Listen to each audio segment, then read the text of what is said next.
everybody. We're here with Pej. How are you today? I'm great. How are you? I'm good. You match.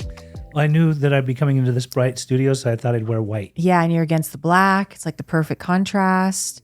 And we were playing Prince when you came in. Perfect. So I wanted to wait till we were on camera. So do you know who Prince is, Emily? Yes. Okay. I had asked her earlier, because she's so young. I had asked her if she knew Duran Duran, and she didn't know who they were. And I was like, okay, I'm fucking old. Yeah. What the heck? But some people don't know who Prince is. That's crazy, and that's sad. Because he's like He was a legend. Total legend. So is Duran Duran. So is Duran Duran. Oh, yeah. Unfortunately for me, I found out about Prince the day he died. No, don't even speak that. That's like embarrassing. No, the crazy thing is I go places and I see kids that are teenagers wearing a Purple Rain shirt, and I ask them, "Do you know who that is?" They're like, "No." It's just a vintage shirt, right? Okay, but where did that fascination with Prince start? Because you are a major. I mean, do you consider yourself a fan, or what do you call it? Like, I'm a super fan. You're a super fan. Okay. I mean, there's stories about that, but I'll go I'll give you a brief synopsis. Okay. Grew up in Utah, and I really felt out of place there. I did like some heavy metal and stuff, but when Michael Jackson was really, really, That whole thing blowing up in 1981, 1982. Okay, yeah. I loved Michael Jackson. I was like, I love everything about him, the way he dances, things, all that stuff. And also Prince came out. Like Prince was already out. You'd see him here and there on American Bandstand, but like 1999 era during that time and Purple Rain. Yeah. I was like, this is like Michael Jackson, but he plays guitar and he dances, differently and sings differently, but kind of the same. And so it just became something where when I was an adolescent, we all loved him. Like I got people in Utah that didn't like Prince to start liking Prince. And then when we moved to California, when I was 15, I thought, oh, good. Now we can actually go to places where Prince plays, because he didn't play in Utah back in the day. Yeah. And then down the line, between concerts and continuing to love him and follow him, eventually I got to be in a house. I won a contest when I was a year and a half sober, to go to his house in Beverly Park. He was renting this house, and he performed for us in his living room for 2.5 hours. No way. And I've been to his other house too in Minneapolis, and he's played for us there. And I've met him a bunch of times. Very cool. And is he super nice in person? I mean, he's very private. Like, you don't get to say much to him. There's always a bodyguard that's going to get in your way. That's the way it was with Prince. Yeah. He's like ultra famous. What did he die from again? Fentanyl overdose. No shit. Yeah. And he wasn't your traditional addict in the sense that he had psychological problems growing up and was doing drugs. He was very anti-drugs for a long time. But Prince was a dancer, so he'd wear his high heels and he'd jump off rafters and do splits and things like that. And over the years, it was he wore away at his body, and got into pain pills. At a certain, I've been reading some people's books now, and there's some stuff that's surfacing, but he got into legitimately had pain, so he was getting into pain pills for pain. And down the line, in the last however long that he was alive, between actually getting pain pills for pain and ending up getting counterfeit pills on, who knows if it was on the internet, I think it was, right? Yeah. The dark web or whatnot. But he got something that had fentanyl in it. Oh, wow. So he passed away. I did not know that. I feel like it's so much harder for celebrities to get sober, because they have so many resources. He was supposed to try to get sober a couple of different times in the end, but they got to him just a little bit too late. Like, there was someone actually coming to get him to hopefully go to detox. Yeah. But it was just that split second, like a few hours difference. Yeah. And how old was he? 57 at the time. Okay, so he's young. Super young. Yeah. He still had a lot of life in him to keep going, but I think he was really stuck too. Yeah. So you're in recovery. I'm in recovery. How long do you have now? 16 plus years. 16 plus years. Yes. That's a long time. Wow, 16 years. What have you learned the most about yourself in the past 16 years? If you could pick one thing, what would it be that comes to your mind? One thing is that I want to be able to help as many people as I can of every age, race, creed, and color that are suffering, not just with addiction, depression, anxiety, mental health, alcoholism, or just people that just need people. Like people were of service to me before I got sober and even when I got sober, and they demonstrated what it means to really, really help. Yeah. So I'm in the helping field. That's Okay. what I do. Yeah, because there's a lot of people that work in the treatment space, right? They work at treatment centers. But you've taken it a step further. I feel like we're a lot alike in a lot of ways, but you have a lot of years on me. So I have some catching up to do. But you live a life very out loud. You know, you recover out loud. You're in the limelight. You're out there trying to truly make a difference in people's lives on different platforms. You're an interventionist. Yes. So what drives you to do it in that manner, out loud like that on all the platforms? Because when you see a miracle happen within yourself, you know how stuck I was for the longest time when I was on drugs? It was like Groundhog's Day where I was like, another day? Like I'm still doing this? Like, when will I stop? So when I got to get on the other side of that and live this big, huge life that just keeps getting bigger and bigger, I then started working in the field on lower level positions in addiction treatment and mental health treatment. And when I started doing that, I every once in a while see some miracles come about. Like, even the ones that go back out, like, it's nice to see the lights come on in their eyes when they're at least in the process of trying to get their lives back. Yeah. But I can't save everybody, and not everybody really, really comes on the path. Right. Or some people, it's just not their time. And if they don't die, maybe they'll come back later. And I've seen them come back too and really surrender to the process of recovery 100%. So it's the rewards. That's the rewards. That's Yeah. what rewards me the most. Is Yeah. and it's not of my doing. Like, I'm just doing God's work. Right. Just like people did for me. Yeah. I mean, there's so many good stories. Oh yeah. You know, and I find that in my life too, when I'm giving back, I'm at my best. You know, I mean, even just over the weekend, I was frustrated about something and feeling restless, irritable, discontent. I was all in those feels. And I was like, you know what, I'm going to get into service right now. And I went right into it, you know, and I started talking to some people, messaging some people that were looking for some help in one way or another. And within like 30 minutes, I just felt so much better. So, you know, we're helping others, but they're helping us stay sober every day as well. Absolutely. You know, like, I feel like we give out these coins to people, you know, like we start the day with this like pocket full of all these coins and we hand them out, but then we receive all them back, you know, when we see those miracles or we see the light go on, even just like planting a seed. Absolutely. You know, and having those people come back later on in time. I mean, I'm sure you get those where All it's the like time. a year or 2, 3, 10 years later where they write you and go, wow, thank you. You know, I've worked on, as an interventionist, worked on people on the streets that were homeless that you would think, this person's so shot out, you will never, ever, like, there's no possibility in this person changing their lives. And then they come and just transform. Yeah. And they actually get cleaned up. And then they become an effective member of society, and they get a job, and they get their own place. And, you know, they're like of service and recovery. They're going to meetings or whatever it takes. Right? Yeah.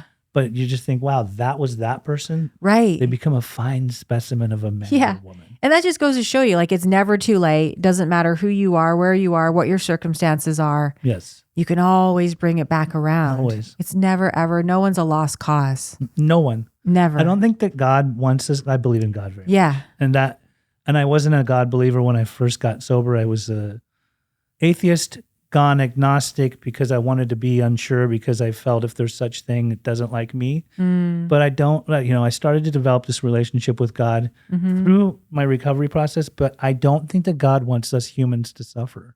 No. I think God gives us plenty of opportunities to get messages from messengers to be able to change our lives. It's just up to the individual. I agree.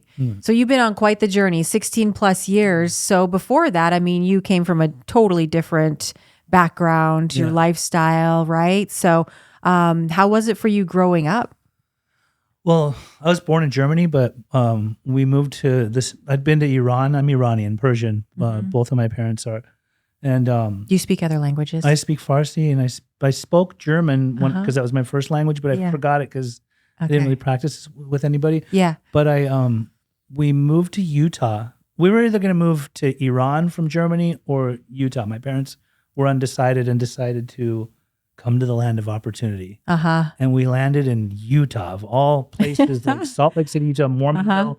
We were a Muslim Iranian family. Wow. So growing up there wasn't easy. It was also during a time when there was diplomatic issues between the United States and Iran, or they had come about like right when we got here. So I was getting bullied and beat up by a select few people that didn't like me because of my nationality. And I started experimenting with alcohol at a very young age, like maybe 8 or 9. My dad would just give me sips of cognac and beer and things like that. But then I remember by the time I got to junior high school, there was one kid in particular that bullied me so bad that I had braces in my mouth, and he pretty much beat me up so bad and stomped on my face that the braces got caught into my gums. Jesus. So that was, I remember after that, I just made a vow within myself that I'll never let somebody abuse me like that again. So I want to go after the bully, like bully the bully. And I ended up going to, we would often come to California on vacation. So it became like a dream place for me because I thought, in comparison to Utah, if you can come to California in January and go to the beach and catch some rays, and there's Hollywood and there's Disneyland, I was like, it's like paradise. It's palm trees. Like we don't have palm trees out there. And so when we ended up moving here when I was 15, it was a dream come true. Now, my dad said we were moving to Los Angeles. And I really thought we were moving to LA. My dad must have thought the whole state of California was Los Angeles because we didn't move there. We moved to the big old city of Costa Mesa right here. Oh, shit. So when we moved to Costa Mesa, for me, it was excellent because I went to Costa Mesa High School. I walked up into my campus and I looked around. I was kind of culture shocked because I was like, they're not all white. They're not all like blue eyes, like blonde hair, like American Mormons. Like we've got blacks and Mexicans and whites and Persians even, like myself. And so, and then I got a job over here off Harbor Boulevard at a McDonald's at the 15 years of age, almost 16. Wow. And there, my very first day working there, I met an older guy. I was that young, and I met an older guy that was like in his early 30s that asked me if I smoked weed and drank, and I told him, yeah. And did you? I already smoked weed in Utah a little bit, and I had obviously drank. Yeah. I drank in a Persian wedding and got trash drunk, so I experienced like a blackout at a young age. But then I got here, and it was no questions asked. Like the guy's asking me, like, "Do you want to go party?" Yeah. And I said, "Yeah, when we get off work, I'll do whatever." He had a car, and so we went over here to the Motor Inn, which is no longer there. They took it down. But the Motor Inn is a really dingy, seedy motel that there's a lot of activity that goes on in that place. And and so I ended up going there and seeing cocaine for the first time. I didn't try the coke, smoked the weed, drank, and then I remember just going to my house and my mom finding out, and she was so angry. And then my dad found out too, like the next day, and he was even angrier. My dad was he was a loving Iranian father, but he was also abusive in his own way, like with his words, with his hands, with objects, things like that. Yeah. So, and they were both normies, right? Yeah. My dad, I always say whenever I speak to, my dad wasn't an alcoholic, although he drank with his friends. Okay. But he's a rageaholic. So there was a side of him that was just really angry at times. You knew when he was happy, but you knew when he was mad. And so they decided that they made a big mistake, and long story short, they sent me to a different school. And so I went to this different school, and I turned 16. And when I turned 16, the people I gravitated towards immediately were two guys named Omid and Amir that liked to have fun. They liked to do drugs. And Amir was an Indian dude, and Omid was Iranian like me. And Omid in our language means hope, but there was no motherfucking hope for Omid, right? Like he was just Alfred. He was bad, just a bad, like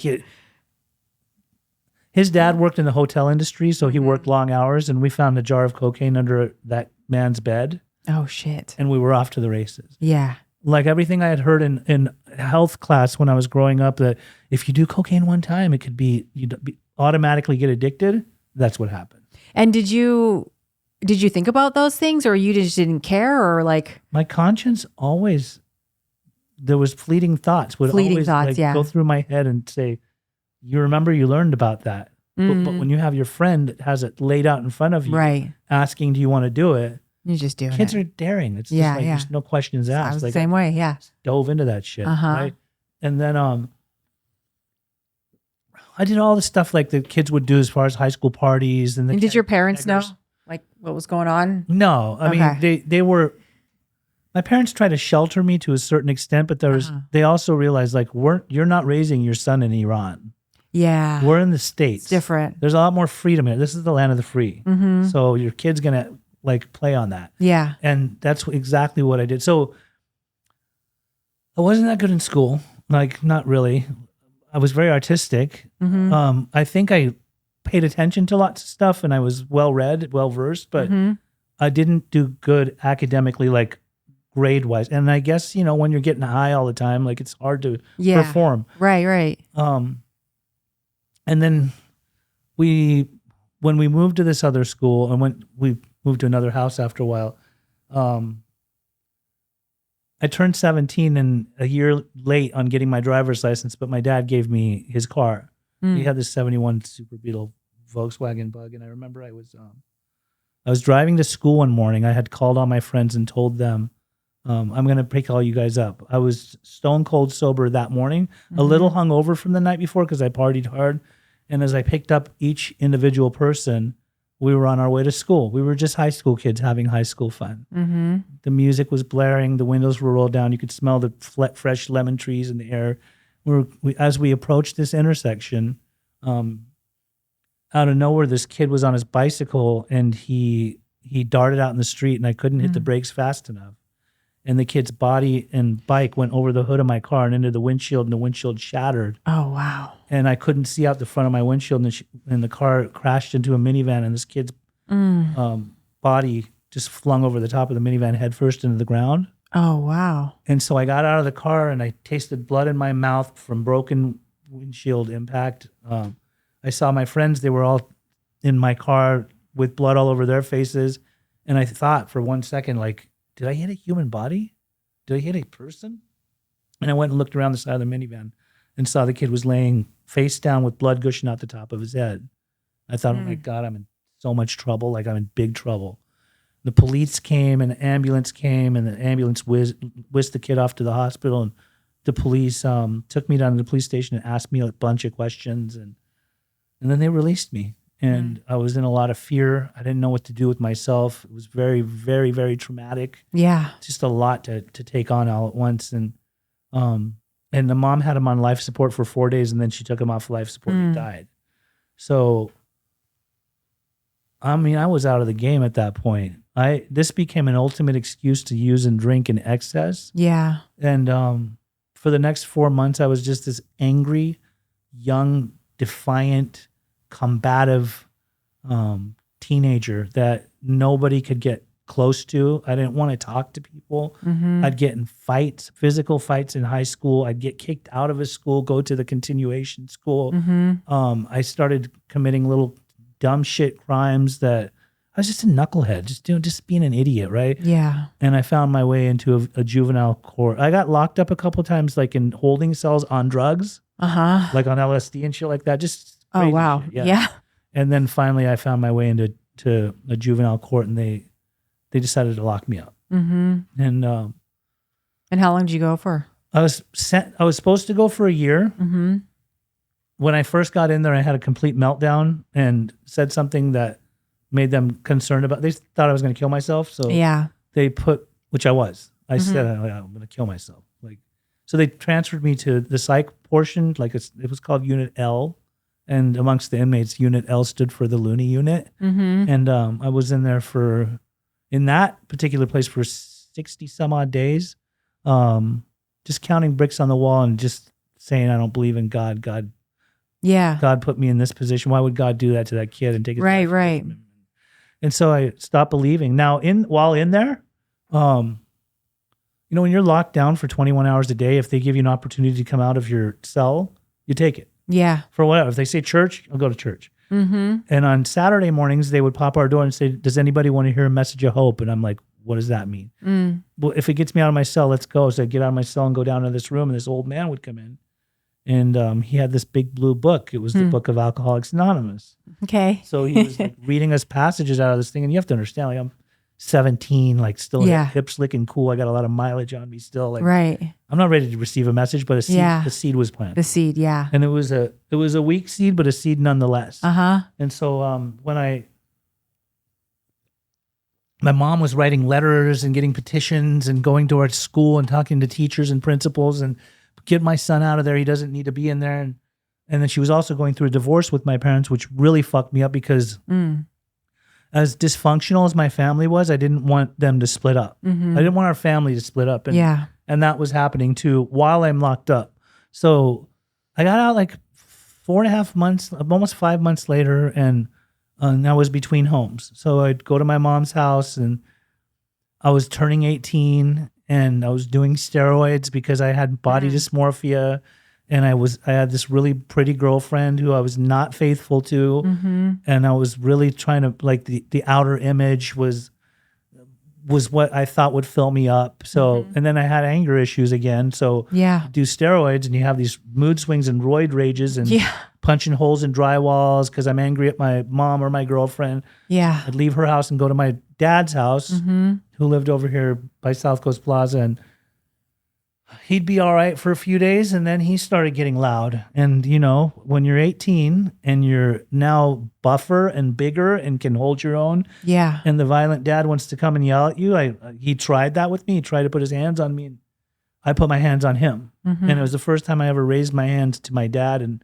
it scared the shit out of him. And and were you doing drugs or you just steroids? Lots of drugs. So drugs, steroids, all of it. Drugs were like at that an everyday thing at that point. Everyday thing. It was mostly a lot of hallucinogens, weed, drinking, coke, pretty much whatever you get your hands on. Whatever, except for I tried meth once and didn't like it at that time. I noticed a lot of people were losing weight on it. Like my sister, my girlfriend, weight. all those people. I didn't want to lose weight because I'm working out. But then when I get off the roids, I would gain a bunch of weight because I'd eat a bunch of food from the weed. And so I was like, well, these people are losing weight. I'll lose weight. I started getting into, it was called crank at that time. This was like the late 80s, early 90s. And that shit was fucking jet fuel. Right. I heard about this stuff. It was biker dope. It was like you'd do a line of it and you'd be up for 5 days. And that's all you needed was... You wouldn't remember to eat. You wouldn't remember to sleep. And a lot of episodes would happen. You know, there was a police interaction, things like that. Mind you, when my dad moved away after we had that fight, he moved to Iran and my mom moved to LA, to Santa Monica. And I was like just this 18-year-old kid, still wet behind the ears with really no home training, no guidance from a male figure.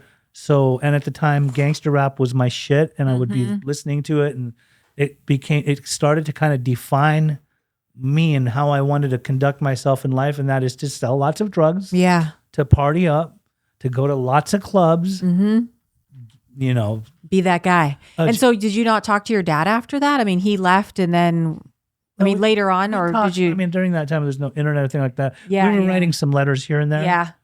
But I loved my dad. As mad and violent as he could be. He was the type of dad that he didn't just beat the shit out of you. After he beat the shit out of you, he'd get so guilty, he'd come back an hour later and caress you and say he's sorry. And that became me. And that's got to just mess with your mind. It messed with my mind a lot. So I missed him a lot. I was sad that he left. I thought, what about all these other Persian kids' dads that they stick around and they make them part of their business, or they're in their life and you're totally absent. But it also, in a sense, was working out for me because dad and mom don't need to know that I'm a drug dealer now. Right. So now you're just doing whatever you want. I was slinging dope. This was the 90s. We didn't have friends that were overdosing and dying on fentanyl within 5 seconds. We were going to fucking raves. Like, we loved raves. I was part of that rave I know you were. You said it on my podcast the other day. And it wasn't, I watched the rave scene start. Me too. Right. Like in 88, 89, there were just these little warehouses that were clubs, but then they became like massive. To the point, and then I started a clothing line too during that time when I was in my mid-20s. And by doing the clothing line, then it became surfboards and snowboards and skateboards. We were right here in these back neighborhoods printing and doing lots of stuff. And all of the money that went into that business, the clothing line, we had a men's line, a women's line, was all funded from drug money. Oh, wow. And what was the clothing line? It was called Nodge, which was like a Nodge of Bud, right? Okay. It was like Dodge. Yeah. We had the Dodge symbol, but we made it look like Nodge. It's actually pretty clever. Yeah, we did a lot, a lot of everyday household items. We had a plethora of different stuff. Our women's line was called Nodules. It had like the little Snuggles bear. Lots of stuff. But so that took off, and it was doing so well that we were seeing it, but we were selling it nationally.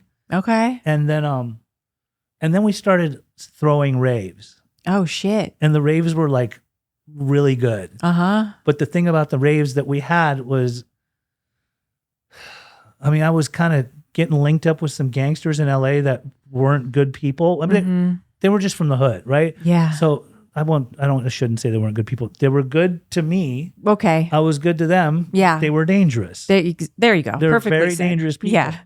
And so when we would throw these raves, we would sell drugs at the raves because there are raves. Yeah. And then other people would try to sell drugs at our raves, and we wouldn't let them. So we would jack them. Like, I personally wasn't the one doing the jacking, but often I would orchestrate shit or tell people like shot caller, like get them, get their drugs, and either get them out of here. But so we got this reputation in the rave scene.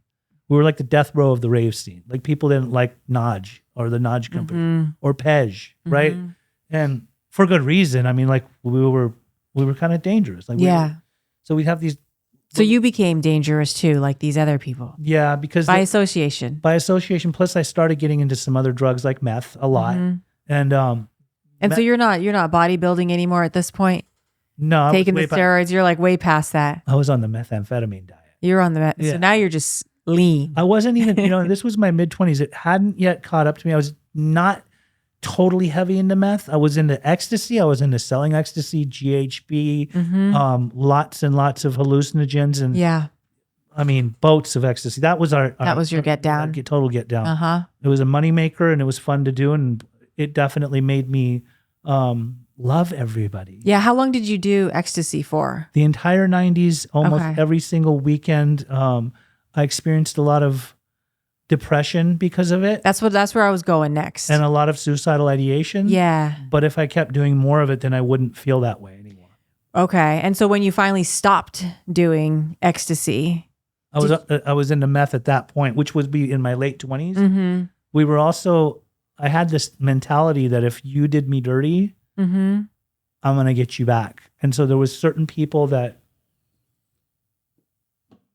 try to come up on me or jack me or do something to affect my pocketbook.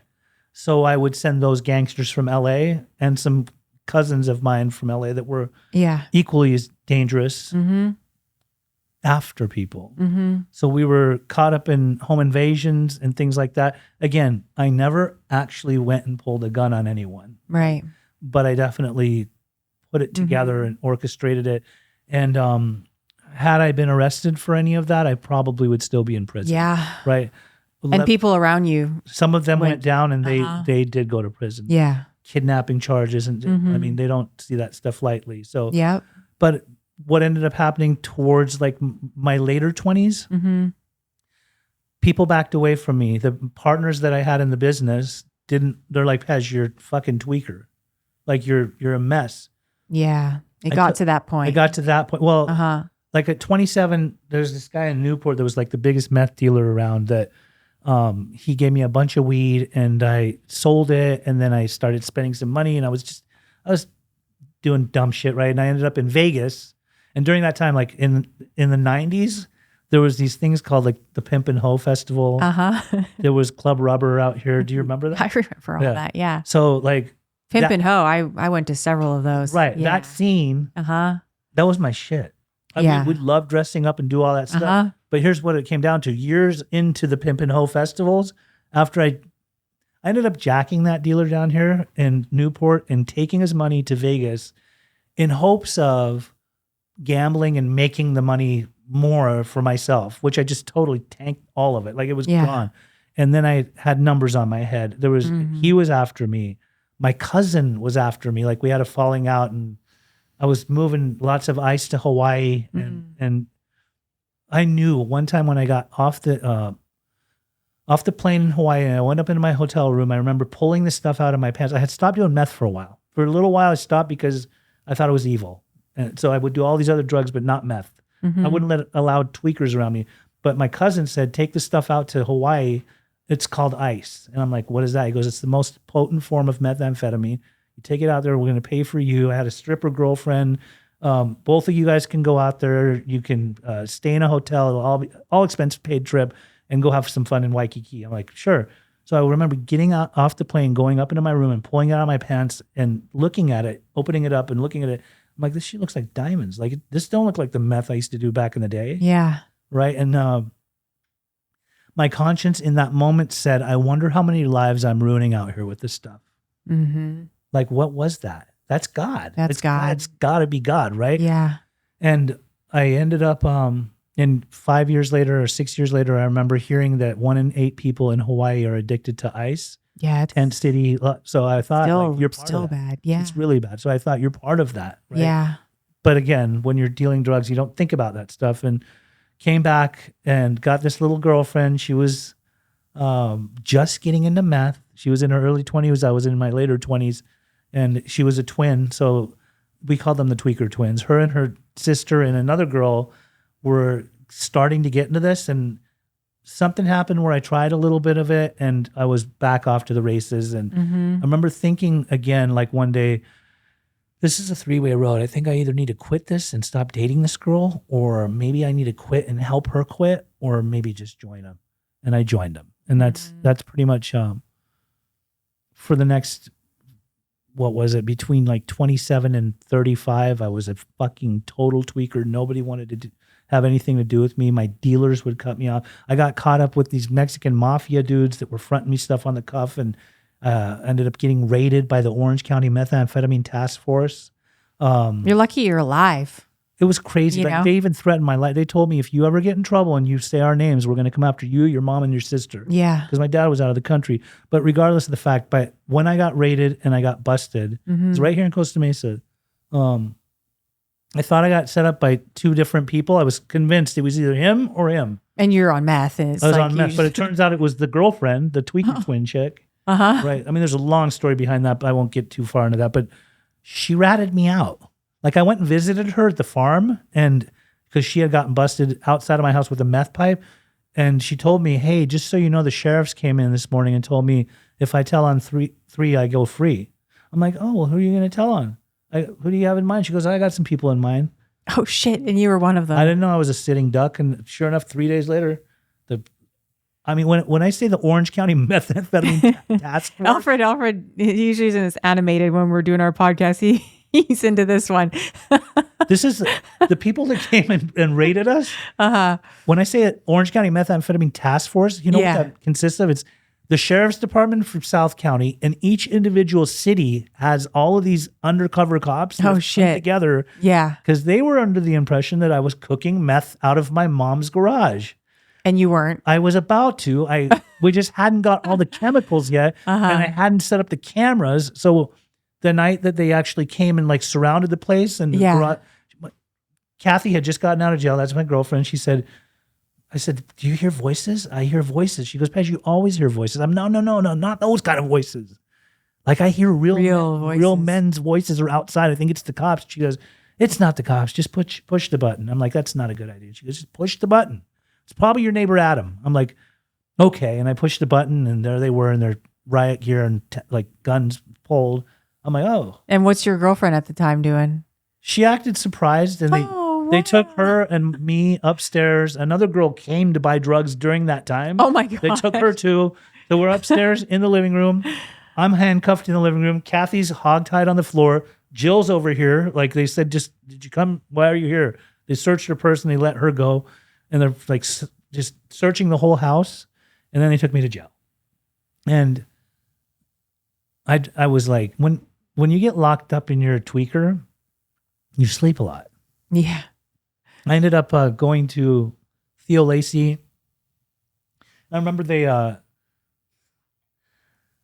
I once I got out, I was gonna go back to my mom's, but she wasn't having it, and she took me to this sober living in Huntington Beach. It was a Persian sober living, right? Okay. It was run by this little Persian guy. His name was Sia. He's like a little Persian recovery Yoda. He kind of sounded like it too. Like I remember going to his house and knocking on the door, and he answered the door, and he's like, "Hello, how are you doing? Welcome. This is sober living. We have rules, we have regulations, we have chores, we go to meetings." I'm like, riveting. What's your name? And he goes, "My name is Sia." I'm like, "Mr. Sia, with all due respect, you got a nice establishment here."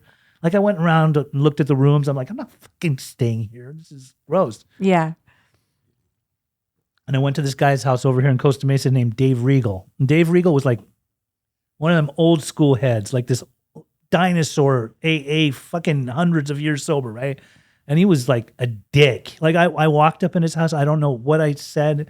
I must have puffed out my chest and acted hard or something, but he just looked at me dead in my eyes and he said, "You listen here, when you're in my house, you go to one meeting of Alcoholics Anonymous every single day. Are we clear?" I'm like, "Yes, sir. Yeah." So now I had to go to these AA meetings at the Newport Club and get my little court card signed from my PO, and Dave required us to go. I'd go sit in these meetings, and back then, like in the upstairs room, they had these leather couches and you could smoke in the room. But I fucking never shared. I identified as Brian. Nobody needed to know my real name. I wasn't an alcoholic. I wasn't about to share. Like even if they did like a round robin, everybody shares for 1 minute. They get to me and be like, "Move it along, pass, next, got nothing for you. Not interested." And then finally, my boy Pete told me one day, "Pej, why don't you just sign your own court card?" I'm like, "What is that? What do you mean?" He goes, "Every time I am sentenced to go to AA, I just sign my own court cards. I don't go anymore." I'm like, "Oh, that's brilliant." So I signed my own court card and didn't have to go to Alcoholics Anonymous anymore because fuck AA. Like You had it all figured I out. had it all figured out. And I went and did it my way somehow. And, for the next 5 years of my life between 30, because I was 30 years old when all that happened, between 30 and 35, by doing it my way, it ended me up homeless. Out here, I was living out of my car. I was either sleeping in my car sometimes or staying at people's houses.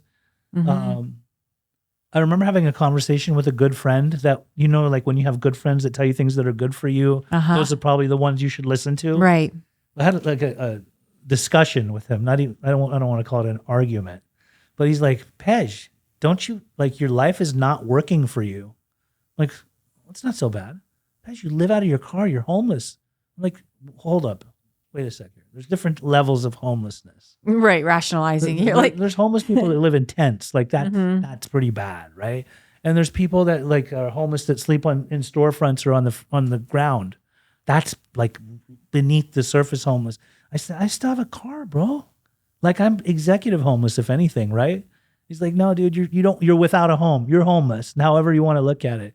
And then like a few other people that I interacted with. There's a friend of mine, Laura, that used to be my good friend. We went to raves, we did drugs, we partied hard.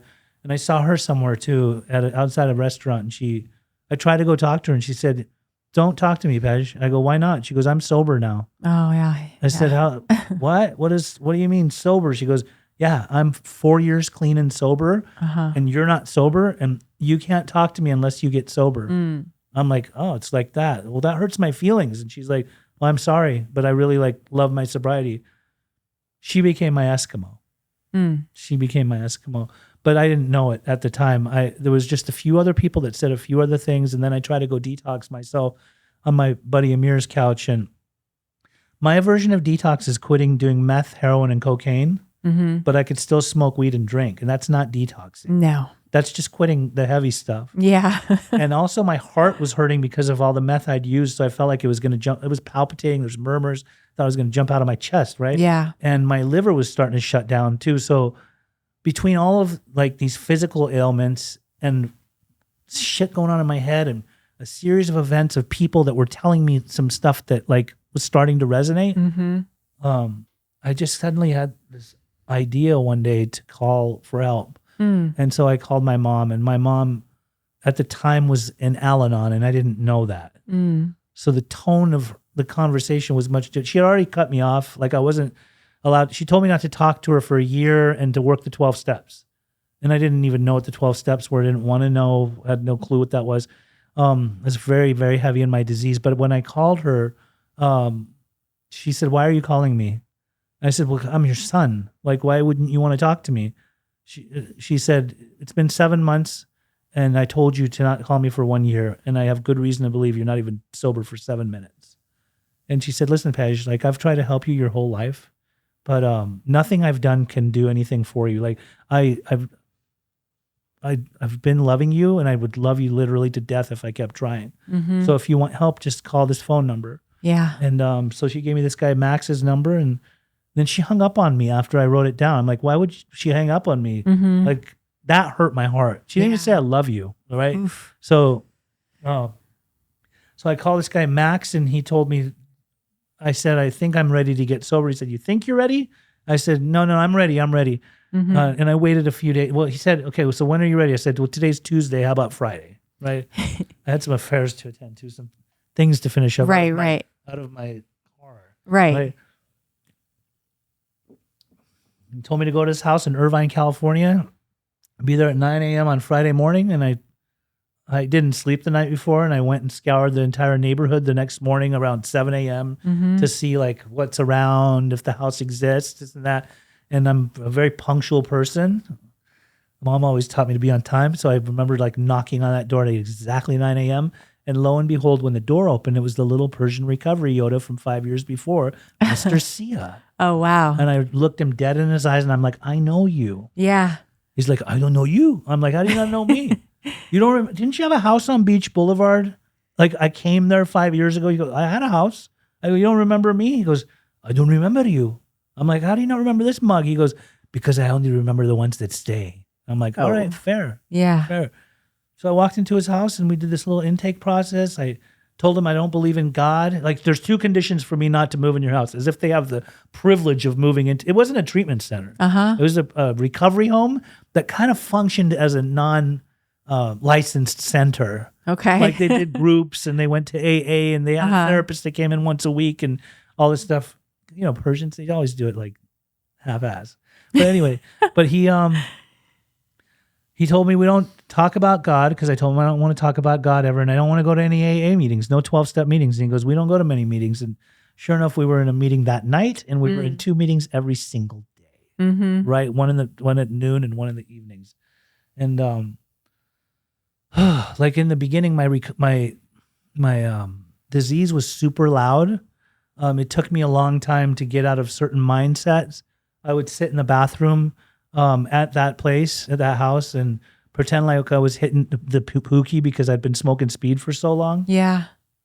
I'd go through the motions and light a lighter.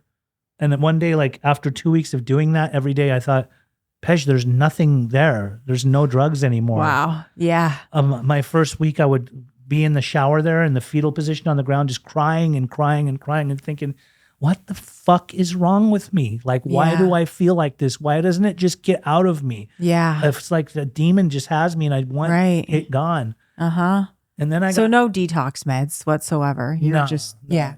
And he never saw it fit for me to be on any kind of mental health meds either. I guess I passed his test, because he did have people that came in that were totally loopy. But there's some things that happened, 2 things that really made me take my recovery very, very seriously. There was a guy that came into that house that was my boy. Like this house was at this point, it used to be a Persian sober living. It now became an Iranian rehab, right? If you will, or recovery home. There was some Armenian Iranians too that came through. There was a guy that came in that was like on Suboxone, because he was on methadone before, and now they had him on Suboxone. He wanted to break into Mr. Sia's office one day when there was nobody around, because there was only volunteers that kind of just ran that place. There was no employees or anything. And he's like, "Will you just watch out for me while I go break into this office?" And I said, "Sure." And he went in there and stole it. And then we went down to the Canning Club, and he's like justifying, like, "It's my meds with my name on it." I'm like, "All right, cool. I won't say anything." We went to the Canning Club that night with our boy Farbad, who was actually in his outpatient of that place. And something didn't feel right. Like my gut was telling me this wasn't right today. Right? And then when we came back, like the dude got out of the car, and Farbad said, have a good night, Pej. And I said, hey, I want to ask you something. Like, I watched this guy do something today that didn't sit well with me. I don't want to snitch or rat him out because that's not what I do. And he said, Pej, there's no such thing as snitches in recovery or rats. We're here to save people's lives. Mm-hmm. Like, you didn't come to make friends with people that aren't serious. Yeah. You need to go tell that guy. I go, so what do I do? He said, you need to go tell that guy to tell on himself, or you have to do it for him. That way you put the ball in his court.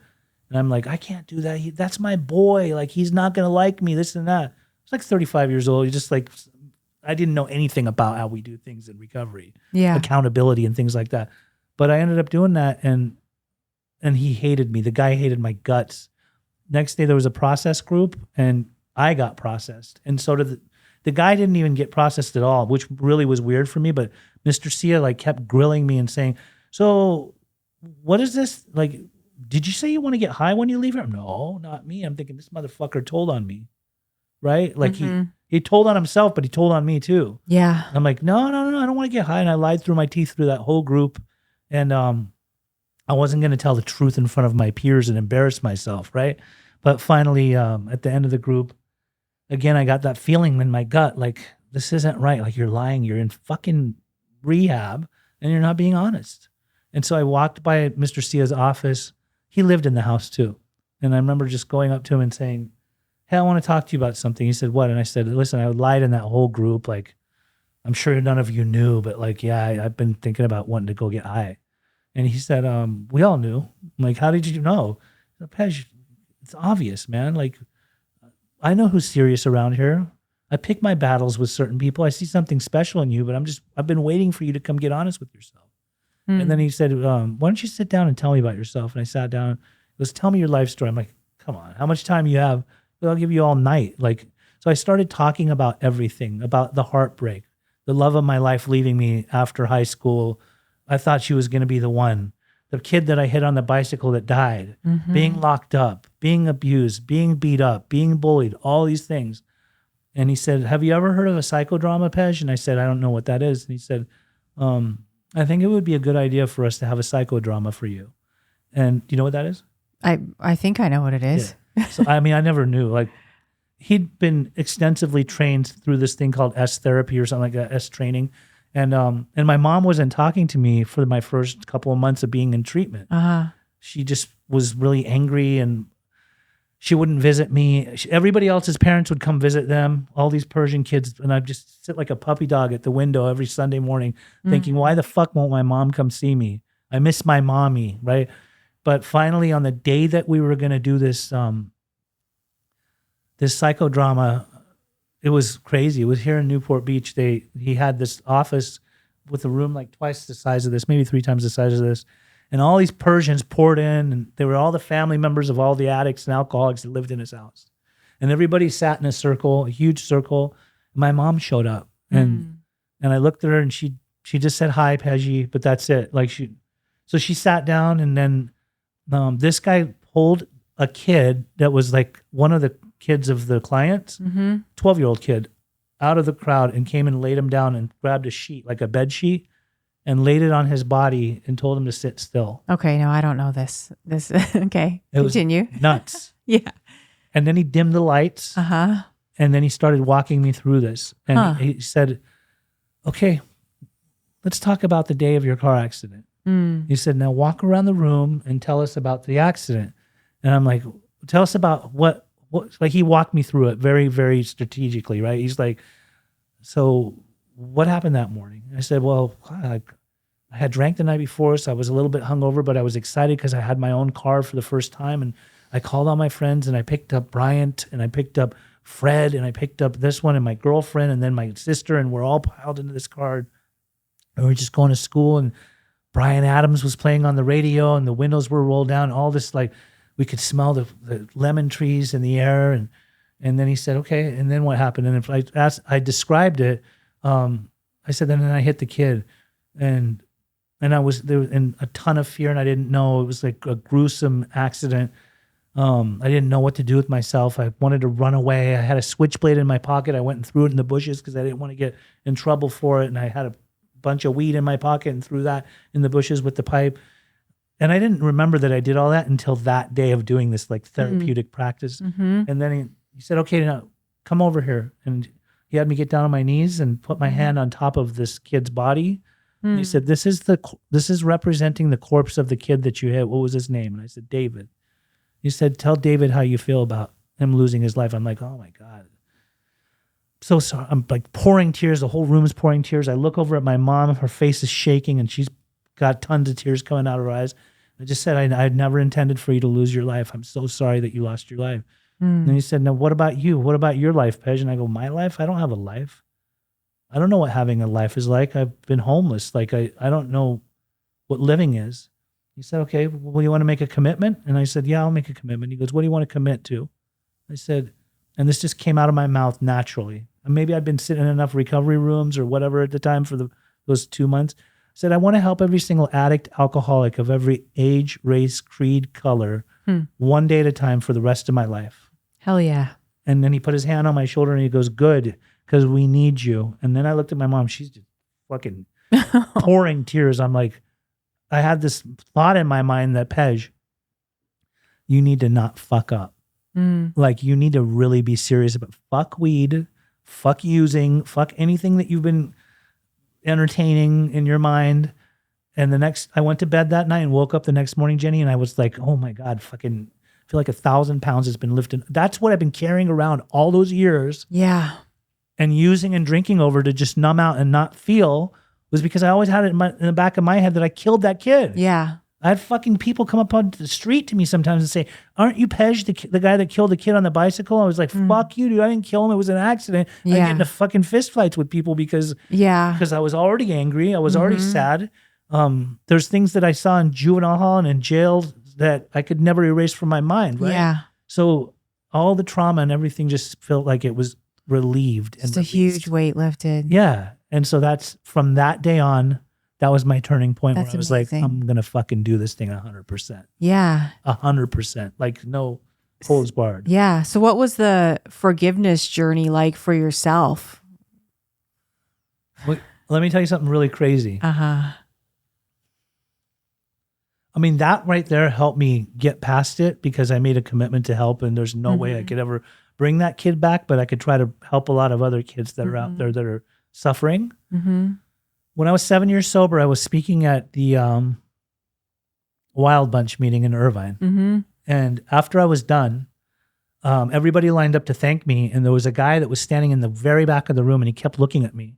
And he was like waiting to come forward to shake my hand, but he like kind of looked like Igor, like fucking just like not happy, right? Yeah. I'm like, I don't know that I really want to fucking shake this guy's hand. He looks kind of dangerous. But he got closer and closer. And as he got closer to me, he's like, what's up, Pej? I'm like, what's up? He goes, you remember me? And I go, what's your name? He goes, Jason. We used to get high under the bleachers in high school. I'm like, Jason? You're sober? He goes, yeah. I go, how long have you been sober? He goes, 11 months. He goes, you want to hear something crazy, Pej? I'm the caretaker of the mother of the kid that you hit on the bicycle. Oh, wow. I was like, whoa. Can I get your phone number? And I got his number. Then I called my sponsor. I said, do I need to make an amends to this woman because I have a direct link to her now? He said, Pej, didn't you say it was a car accident? You weren't loaded that morning. That was the way it went down. Like, you don't need to put salt on the wound. Why don't you let that lady heal the way she's been healing and just keep helping people in Alcoholics Anonymous or wherever, right? Yeah. 3 weeks later, I went to Trader Joe's. I turned the corner like with my cart and I see Jason's coming around the corner. I was like excited to see my sober friend. I was like almost going to say, Jason, what's up? But I stopped dead in my tracks and I saw the little old lady, the little frail old lady. And I thought, these things don't happen by mistake. No, absolutely not. This is like the synchronicity that comes with, those spiritual experiences that come out of having a spiritual awakening. Yeah. The healing is within there's a lot of other healing I need to do. I think we talked a little bit about it on the podcast. I started going back to therapy this year, but it wasn't because of that stuff. It was more about my upbringing, the way I'm reactionary, the way my dad was, the way my dad would fly off the handle, the way I can get angry, the way I can react and be a certain way sometimes, talk to people a certain way. I have a good message, I've been told, but it's not what I'm saying, it's how I'm saying it. So yeah, there's a lot more internal healing that I'm really working on. I think the accident was something that I could put behind me when I went through that whole process with the psychodrama. Yeah. But a really cool thing too is like a lot of times when I'm speaking anywhere in a panel or in AA or something like that, when I tell my story, a lot of people will come up and say, I accidentally killed somebody behind the wheel too when I was under the influence. I wasn't under the influence. It would have been a whole different situation. Yeah, exactly. Right. So, yeah, I mean, it's a gnarly event to happen to somebody. Yeah. But I think I've worked through that. And it just goes to show that recovery is a journey. Absolutely. It's not a destination. Like you said, you've just gone back to therapy a year ago. Yes. And you've got 16 plus years. Yeah. And I was totally opposed to therapy for 15 years thinking the steps are my therapy. But you get into a relationship with somebody, like I love my girlfriend so much. Like she's totally my soulmate. Yeah. She's a strong woman in AA, 5.5 years, gnarly story. You should get her on here. You would love her. Please. You would love her. I need women. As a matter of fact, the other day when you were talking about some of the stuff that happened to you, identical to what happened to her. Oh, wow. You guys could really compare notes, right? She's got to come on. She hates CPS. Like she thinks it's evil. But anyway, we started dating and, when you get into relationships in recovery with people that are in recovery, there's always a wonderful honeymoon era. Of course. It's beautiful. There's nothing wrong. We get along so well. We have so much in common. We never fight. We have so much in common. And then all of a sudden, over a period of time, you're this and you're that and you're this and you're that. And all the character defects come about. Stuff that you haven't seen in years. So we started going and seeing a good old timer down in Dana Point that's a therapist. He's awesome. Ron Israel. You should get him on here. He's fucking amazing. Bring him. But he's dope. But anyway, so he not only helped us as a couple, but then I got to a point where I thought I need to see Ron privately. And as much as I love my sponsor and I can get free counsel from him too, I love going and sitting with Earl. But with Ron, he's a therapist. So like you get therapeutic tools. It's different to process. Yeah. And I'm glad you said that because people can get that mixed up, right? And they're just having their sponsor essentially in their mind be their therapist. And it's like, that's not how it works. They're following their suggestions and, you do the steps. But if you really want to dive deep into that work, into your trauma, into your past, like you got to go see a therapist, that works for you. And there's so many different types. I mean, I've gone to therapy off and on for 20 years, and I've done all different types of trauma work. I've done EMDR. That's what I want to do. I told you that the other day. I've never done it. I've heard it works really well. And my mind is totally open now to doing EMDR. You just got to be prepared for it to bring up stuff and for it to just be patient with it. Just be patient and be totally open to the process. Yeah. Because it's one of those things where like for me with EMDR, I did it for a little while and while I'm doing it, I'm like, is this working? Yeah. Like, is this actually working? And you just like recovery, you just have to surrender to it and be like, okay, I'm going to trust this process. So did it start working? It started working, but it triggered a lot at the beginning, but it definitely helped immensely. Yeah. I'm a firm believer in going to therapy, whether it's just for self-improvement in relationships. I've gone to a lot of therapists in different relationships, and I always learn people will go and be like, oh, well, I want you to fix this and this person. And really it's about us. It's like taking a look at ourselves, figuring out what's going on, why this person's triggering whatever it is inside of us, and doing the work. It's a trip that the times that she and I used to go to therapy in the beginning, we'd go in there and just bark at each other. Like there was so many things that we'd find wrong with each other. Yeah. But there was one time, and it was the last time we went together as a couple, that I couldn't do anything more after that session, but just to grab her and hold her and love her so much. And she did the same, and it like brought us closer together. I love that. Yeah, it's beautiful. How far into your recovery did you really start feeling those feelings and accepting them into your life? Because I know we can numb for so long. What kind of feelings? Feelings of like intimacy? Just, yeah. I wasn't good at intimacy. Yeah. All of it was a facade before. Ecstasy was the thing that really made me want to love a lot. But I mean, come on. Like it's a drug that like gets your serotonin going. Well, that's the thing. And the intimacy I found, because I did massive amounts of ecstasy too. And I truly feel it completely messed up my dopamine and serotonin levels. Right. Like for sure. Because intimacy was really hard for me. And I think it was probably 4 or 5 years into my recovery that I finally started feeling those feelings again and being okay with them. But that's a tough one. I got into some really shitty relationships, like based off of me making shitty decisions. I don't want to blame anybody that I was with before. Yeah. Although for some reason I was a magnet to women that some were diagnosed with borderline and some of them definitely had tendencies. And then I started to question myself and thinking, am I borderline? Like, Your wisest, yeah. right? Like maybe There's it's a pattern me. here. Maybe it's me. Like and I used the poor excuse of my pickers. No, like if you know your picker's fucked up, quit picking, right? But there was feelings of intimacy. I also didn't completely. I objectified women for a long time when I was out there. So when I got sober, luckily the guy whose house I went through taught us how we treat women in recovery with dignity and grace and love. And how would you treat your mom or your sister, Pej? Like you talk about women that way. Yeah. And so I did a really poor sex conduct list my very first round.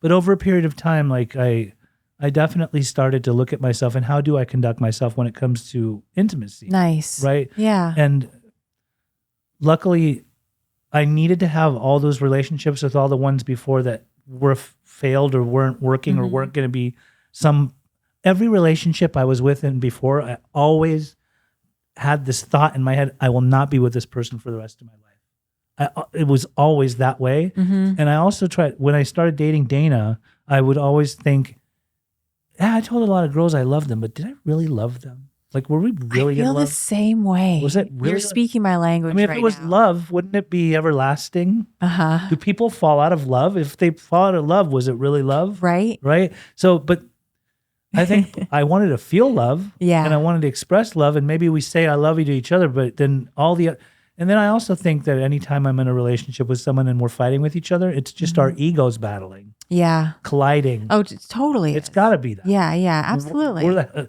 If love conquers, then we're arguing. Where's the love in that? Right. But God, I love my girlfriend right now. Like she's Oh, just the most that's amazing. solid woman. I'm so happy for you. She helps so many people. I love that. She's got to come on for sure. Oh, you would love her. So 16 years plus and you're still working your program. So what do you do on a day-to-day basis to stay sober and happy and joyful and spiritually fit? There's not a lot that I do to stay sober. Like I have a lot of different ideas about recovery than what you hear parroted a lot in AA. I love AA. I go to AA regularly. I go to CA. I love CA because it's all inclusive. Yeah. And they just speak my language because we did drugs. I did crack. I did coke. But top of the morning when I wake up, I ask God to show me and direct me in what I need to do throughout the day. I stay out of my own way. I think about who can I be of service to. I got this TikTok channel, so I got tons of messages there. Instagram, tons of messages there. People that need help. Yeah. People that are struggling. If I'm thinking about them, if I'm thinking about you, if I'm thinking about people, I don't think about me. Then I'm not like constantly self-absorbed and Get out of self. Get out of self. Get out of our own way. Yeah. Like the thought of using and drinking doesn't cross my mind. Okay. That's totally gone. Yeah. Yeah. I mean, when you do the step work, like you awaken, Yeah. you realize, and plus I had some good old timers that used to say, drinking and using is not an option anymore. Like figure it out some other way. Yeah. And I don't really have like bad days. I have bad moments, but I've got tools to work through. Amazing. That's amazing. All right, we're going to wrap this up. So do you have any final thoughts? Anything you want to say to anybody out there that's struggling right now listening to this? And if you're struggling, anybody can get this thing. Anybody can get this, right? There you go. Yeah, tell them. Anyone can get sober. Like it's not impossible. I don't care if you're a chronic relapser. I don't care if you've fallen down and bruised your knees 1,000,000 times. We're here for you. Like it's all about love. You know, if we could get on this path, anybody can get on this path. I don't think that God wants anybody to suffer. I think God wants us to be able to find the best versions of ourselves and truly find our purpose. Absolutely. And we need people. Like, we need more and more people to come in here and get well so that we can help the other people that are suffering, because this epidemic of fentanyl is not ever going to go away. No. It's just going to get worse than ever. And there's a lot of other people that are out there suffering in many different ways. And Yeah. I'm all about trying to help them. Well, thank you for all you do. Thank you. Yeah. How can people find you? So people can find me on TikTok at Pej Intervention. On Spell your name. Pej. There you go. E like Peter, E like Edward, J like Jonathan. On YouTube, I have a YouTube channel called Pej the Interventionist, and we do a lot of stuff on there. We do a lot of, I also have a podcast called Peji's Recovery Corner. It's awesome, you guys. Yeah, Check it's it a really, out. really cool podcast. It's all recovery based. And then I have an Instagram, Pej Intervention, and on my Facebook, it is Peji's Recovery Corner. Trying to grow that page a lot. It's a lot of different things I'm doing. I got some sober livings down in South Orange County. I live in LA and Orange County, both. Like, I do a lot of work in LA, so I stay there a lot. And then I do a lot of work in OC, stay down there too. Numbers 310-596-9356 or 949-751-7761. All right. There you go, guys. Well, thank you so much for being Thank here. you, Jenny, for having me on. All right, you guys. We'll see you next time. Bye.